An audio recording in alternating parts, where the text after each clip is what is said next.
एक लड़की पढ़ाई के लिए अपने कॉलेज जा रही थी। उस पर पिता की नज़र पड़ती है तो क्या देखते हैं कि बच्ची जैसे ही गेट के अंदर प्रवेश करती है उसे एक लड़का रोकता है। दोनों बातचीत करते हैं। बात करने के बाद दोनों अपने अपने क्लास में चले जाते हैं। जब पिता ऐसे देखते हैं तो वो अगले दिन भी बच्ची के पीछे पीछे कॉलेज पहुंचते हैं। पहुंचने के बाद क्या देखते हैं कि गेट के अंदर से बच्ची जैसे ही प्रवेश करती है एक लड़का उसे रोक लेता है। रोकने के बाद उससे बातचीत करता है और दोनों जब बातचीत कर रहे होते हैं तो पिता काफ़ी गुस्से में आ जाता है और उन दोनों को वहीं डांटता है और डांटने के बाद इसकी शिकायत कॉलेज प्रशासन से करता है। कहता है यहाँ बच्चे पढ़ने के लिए आते हैं कि मौज मस्ती करने के लिए आते हैं। जब ऐसी बात कॉलेज प्रशासन से लड़के के पिता कहते हैं तो वहीं जो है कॉलेज प्रशासन के इस घटना के बाद यह बात काफ़ी कॉलेज प्रशासन को नागवार लगती है और वहीं एक कत्ल की कहानी लिखी जाती है। साथियों नमस्कार, मैं सुनील सिंह आपको अपने YouTube चैनल पर स्वागत करता हूं। साथियों, यह कहानी सिरसा एक ज़िला है हरियाणा का साथियों, जिसका थाना लगता है डबवाली थाना है। गांव बगिंदा खेड़ा है। 25 सितंबर की बात है साथियों। दो भाई रहते हैं। दोनों के घर आपस में सटे हुए होते हैं। छोटा भाई का एक बेटा है 18 से 19 साल का, हरपाल सिंह जिसका नाम है। मौका पाकर ताऊ जी के घर सीधा पहुंचता है दीवार कूदकर और कहता है कि ताऊ जी चलिए चलिए, मेरे घर में जो है आग लगी हुई है। दो बंदूकधारी खड़े हुए हैं, घर में आग लगा दी है। तुरंत ताऊ, जो उनके ताऊ होते हैं हरपाल सिंह के, उनका नाम राम सिंह होता है, वो चीखने चिल्लाने लगते हैं। लोग भागते भागते वहाँ पहुँचते हैं। घर में प्रवेश करते हैं। कमरे में आग जल रही होती है, जहाँ पर बिस्तर पर जसवंत सिंह लगभग 40 से 42 साल जिनकी उम्र है लेटे हैं। साथ में उनकी जो पत्नी थी वो वहीं चारपाई पे लेटी हुई हैं नज़दीक में ही, जिनकी उम्र लगभग 38 वर्ष बताई जाती है। आग से लगभग दोनों 90% जल चुके होते हैं साथियों। पुलिस को सूचना दी जाती है। पुलिस मौके पर पहुंचती है। एसपी दीप्ति गर्ग, थाना प्रभारी ब्रह्म प्रसाद सिंह, सभी अपने पुलिस बल के टीम के साथ मौके पर पहुंचते हैं। पुलिस काफ़ी सक्रिय होती है क्योंकि एक बड़ी घटना हो जाती है। यहाँ आने के बाद पुलिस अपना जांच करती है। पुलिस अब घर की जांच पड़ताल करती है तो सभी सामान बिखरा हुआ था, कुछ जल चुके थे। अब पुलिस पूछती है इस घर में कितने लोग रहते हैं, तो राम सिंह बताते हैं कि इसमें मेरा छोटा भाई और उनकी पत्नी और एक बेटा रहते हैं, जिनकी उम्र 42, 38 और लगभग 18 से 19 साल एक भतीजा रहता है। दीप्ति गर्ग जो एसपी होती हैं काफ़ी सक्रियता से केस की जांच करने के लिए कहती हैं और लोगों को भरोसा देती हैं कि इस केस को बहुत जल्द ही सॉल्व कर दिया जाएगा, खुलासा कर दिया जाएगा। पुलिस जांच में जुट जाती है। घर आंगन में जब सामान देखती है बिखरा हुआ था, सब चीज़ें बिखरा हुआ था, कुछ जले हुए थे। अब पुलिस के पास कोई चश्मदीद नहीं होता। चश्मदीद वही एक हरपाल सिंह जो उनका लड़का था, बस वही एक चश्मदीद था।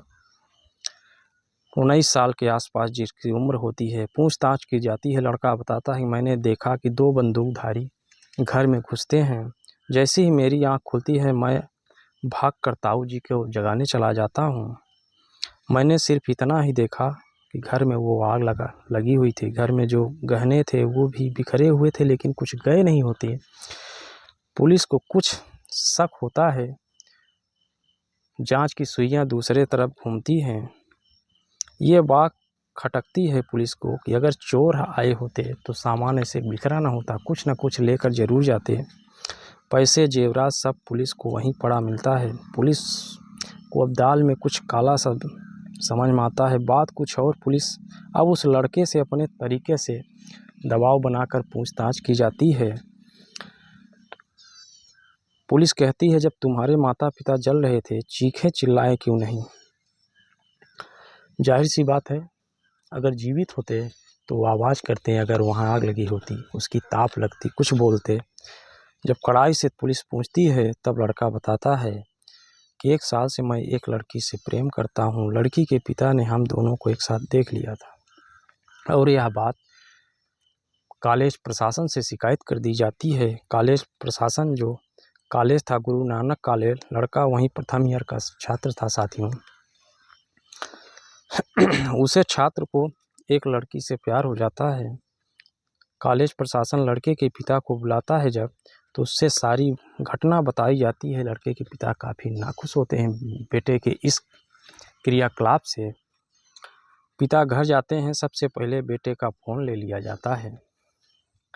फ़ोन लेने के बाद उसको काफ़ी डांटते हैं और समझाते हैं। अब लड़के को छोटी छोटी बात में माता भी डांटती और पिता भी डांटते फटकारते हैं। इन सब बातों से लड़का काफ़ी तंग आ जाता है।